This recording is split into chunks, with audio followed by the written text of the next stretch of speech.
नमस्कार दोस्तों, स्वागत है आपका अपने चैनल अल्टीमेट नॉलेज पर। दोस्तों, यूरोप का एक अमीर और समृद्ध देश जिसे जर्मनी के नाम से जाना जाता है, आज अपने आप में मुस्लिम तुष्टीकरण की पूरी तरह से भेंट चढ़ चुका है। आज जर्मनी में ऐसे हालात बन रहे हैं कि जर्मनी के हालात ब्रिटेन की तरह ही कहे जा सकते हैं। दोस्तों, जर्मनी में धीरे धीरे रहने वाली मुस्लिम आबादी बहुत तेजी से बढ़ रही है, जिसके कारण से जर्मनी के अंदर कई तरह के हिंसक प्रदर्शन और साथ ही साथ बगावत देखी जा रही है। अभी हाल ही के दिनों में कुछ दिन पहले जर्मनी में रहने वाले मुस्लिम लोगों ने वहां पर एक प्रदर्शन किया था, जिसके अंदर मुस्लिम लोगों की ये मांग थी कि जर्मनी के अंदर शरिया कानून लागू किया जाए और साथ ही साथ जर्मनी को एक इस्लामिक राष्ट्र की तरह ट्रीट किया जाए और जर्मनी के अंदर भी इस्लामिक लॉ को फॉलो किया जाए। दोस्तों, ये कुछ खिलाफत आंदोलन की तरह ही है, जिसके अंदर एक तरह से मुस्लिम राष्ट्र बनाने की मांग की जाती है और इस बात को कहा जाता है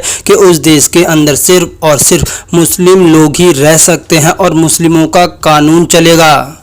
दोस्तों, जर्मनी यूरोप का एक ऐसा देश है जो कि बात बात पर भारत को अल्पसंख्यकों का ज्ञान देता था और ह्यूमन राइट्स की दुहाई देता था, लेकिन आज जब जर्मनी के अंदर धीरे धीरे मुस्लिम आबादी बढ़ने लगी है, तब जर्मनी के ऊपर इसका प्रभाव भी देखने को मिल रहा है और जर्मनी के अंदर कई तरह की ऐसी चीज़ें होने लगी है जिसे लेकर के जर्मनी अपने भविष्य को लेकर के बहुत ज़्यादा चिंतित है। दोस्तों, आज जिन इलाकों में मुस्लिम आबादी बढ़ी है, वहाँ पर जर्मन के अंदर ना जाने कितने तरह की संदिग्ध गतिविधियां देखने को मिल रही है, जिसके कारण से जर्मन सरकार बहुत ज़्यादा चिंतित है। एक रिपोर्ट में तो इस बात का दावा किया गया था कि जर्मन में पढ़ने वाले बच्चे अपने आप को ईसाई धर्म से इस्लाम धर्म की ओर लेकर के जा रहे हैं, जिसके कारण से वहां पर बहुत से अभिभावकों ने प्रदर्शन किया था और उन्होंने काउंसलर का रुख किया। दोस्तों, इस बात को देखा जाता है कि जहां पर भी मुस्लिम आबादी बढ़ने लगती है,